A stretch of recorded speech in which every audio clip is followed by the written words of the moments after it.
Hello everyone, have you ever wanted to break Warframe? Have you ever wanted to have a Warframe that's super proficient with melee weapons? He actually does better damage than Baruch.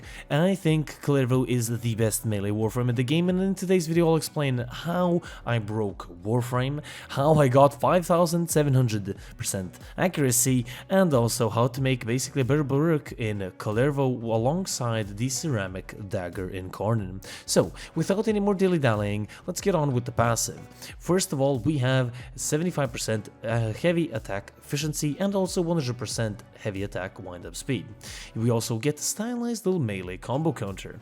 Now, there's plenty of ways to bring this up, and we want this to be as high as humanly possible. And this is going to be allowed by two things. First of all, his passive recompense every single successful hit adds one melee combo counter per dagger, so the recompenses her third ability. Actually, second, I'm sorry. And also Storm of Ukko gives you one more, and Collective Curse, his third ability, will give you one more per hit, but Storm of Ukko is going to be exchanged out for Nourish. Now, why Nourish? Well, we want to get ourselves that juicy viral damage and also that extra energy, because this is a very draining build. Now, talking about abilities, considering our fourth has been changed out for a Nourish, which is going to give us, of course, a juicy and a hefty amount of 201% of viral increase. We love to see that. Now, let's move on to the third ability, Collective's Curse. Now, basically, you send forth a wave that is going to chain enemies together, and it's going to be doing 100% damage redirection, which is very, very nice. And this is also gonna give you one extra combo counter if you hit, well, a lot of enemies. You get one per enemy hit, so the more you hit, the merrier, and we all love to, I guess, get 100% damage redirection. Nonetheless, the recompense is his second ability. Now, daggers swirl around you, seeking out enemies. Every enemy shrunk will give you Overguard. Now, the Overguard gap, it does say 26,000 at the moment, but my Overguard cap with my Kullervo goes up to 49,000, I think, with Growing Power active and Mode augmented. But this is very good because this increases your melee combo counter, as I said, giving you slash damage to enemies. Every one that doesn't hit an enemy will strike you and lose health, but honestly, there's so many enemies in Steel Path, you're not going to miss with this one.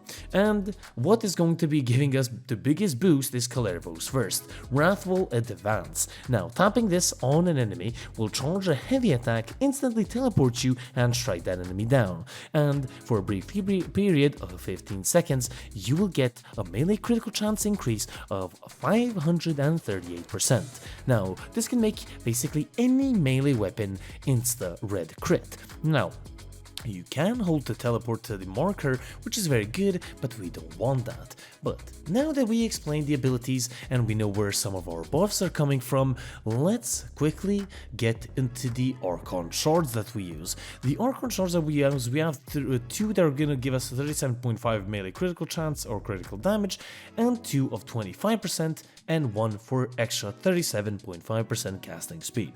Now, what can you change here? If you possibly don't have the Archon Shards, honestly, some of the gameplay that I'm going to show you is actually without the Archon Shards equipped, so keep that in mind. Now, you could increase the effectiveness of Energy Orbs, which could be pretty good because there is sometimes where you will run out, even with Arcane Energize, but I love the casting speed.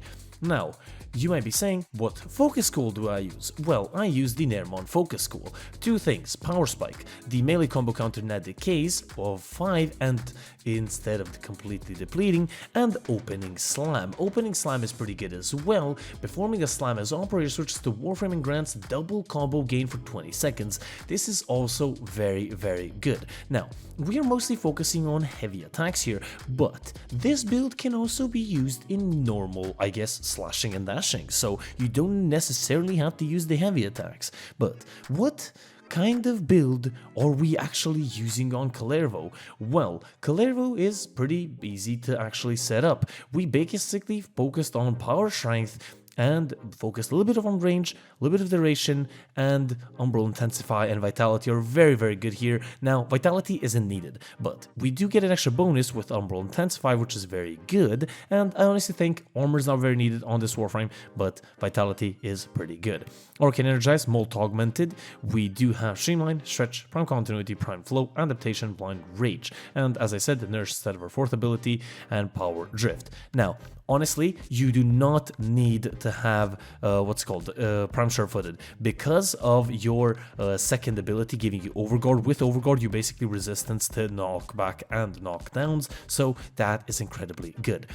What can you change inside of this build? First of all, Molt Augmented for Arcane Fury. That could be pretty good. I have tested it out. The gameplay that you're seeing is with Arcane Fury, but both builds and most gameplay, I guess, that you will be seeing is honestly just made out with both build. Now, can you use Ukko, or I guess his default 4th ability, with this build? Yes, you definitely can. Then I'm going to be showing the gameplay. There should be some gameplay running in the background. It's okay, it just drains too much energy and is pretty much useless. But we showed you the build of the Warframe. We showed you what I use and what focus cool I use. What Sentinel do I use? Well, Sentinel is going to be Nautilus. Nautilus is going to be dragging in enemies, and since the Construct is going to be giving us health and energy orbs, so we're pretty much set to survive, also have energy, and we're going to be dragging in enemies, allowing us to hit more enemies with our 2nd and 3rd ability, and also kill more enemies with our heavy attacks, with the melee weapon of choice being, of course, the Ceramic Dagger. Now, the Ceramic Dagger is a very interesting weapon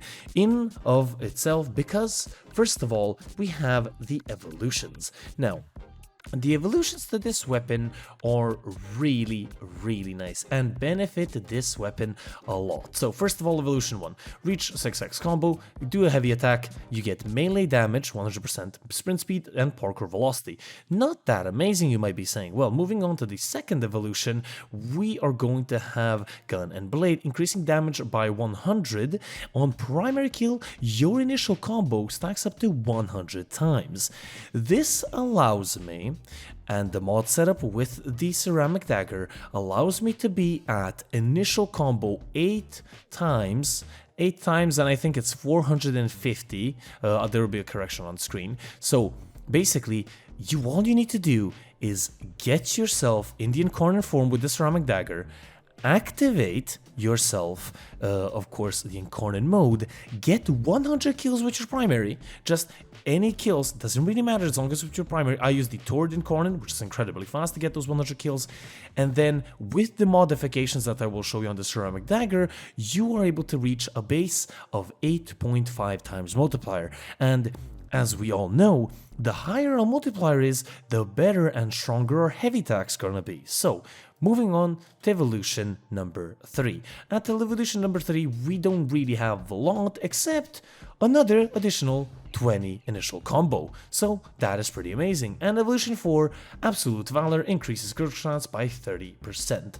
Our total critical chance is at 128, and our total damage multiplier, critical damage multiplier, is currently at 4.7, and this is what the build looks like. So it is a plain and simple build. We focused mostly on damage, killing blow for that extra heavy attack, corrupt charge to go with that initial combo to lead us up to those 8.5, which is very, very good.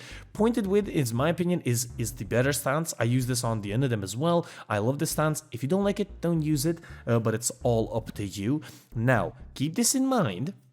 There is a way that you could probably take out Primed Fury and then put in a Bane mod or a Smite mod. Now, I don't have a Primed Smite Corrupted, that's why I didn't put it in there, but believe me, with that additional multiplier, faction multiplier, this weapon can do even more damage. Now, Acolytes are not an issue. This is what happens to Acolytes with this weapon. They basically insta-disappear, and this weapon is incredibly good at insta-disappearing. Now, what makes this weapon also very special is that its heavy attack basically launches a beam or sort of a projectile of daggers towards your enemies. So that makes damage incredibly easy to get with this weapon. How is your gameplay supposed to look like?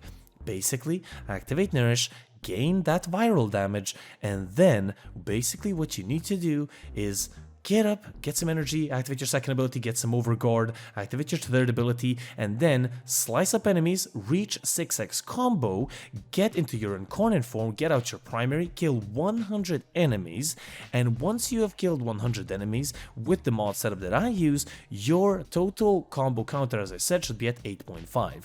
What you need to do from now on is just do heavy attacks, or just normal melee attacks. Use your second ability, your third ability, your first ability to increase your melee critical chance as well, and basically rinse and repeat. You're infinitely staying inside of your incarnate form because you're always doing heavy attacks. You're never going below that 6 times because you're staying at 8.5 base, and even if you're spamming your heavy attack with your middle mouse like a crazy madman alongside your first, that's how I got glitched, you're pretty much set to destroy everything in Steel Path. Some of the damage numbers range basically from 26,000 damage with 3 exclamation marks, which the explanation should be on the screen right now, and also sometimes it ranges up to 8 or 7 million, up to 12 million, basically insta-killing everything. So basically disruption targets are nothing. They are basically nothing. Acolytes are basically nothing. They instantly disappear. Then Archons, basically nothing. Now, in this case, sadly, I didn't activate my incarnate form on time, but still, I did deleted the Archon without any hesitation and without a worry of me dying. Thank you guys so much for watching. Hope you guys enjoyed. If you guys did, do leave a like, a comment, and subscribe below. I think this is one of the most amazing builds that I could have honestly probably found, and that I recommend highly that you try out and enjoy in Warframe. This has been your lovely host, the Gaming Weasel. Leave a like, do comment, and do subscribe for more, and I will see you guys on the next one. This has been the Gaming Weasel, over and out.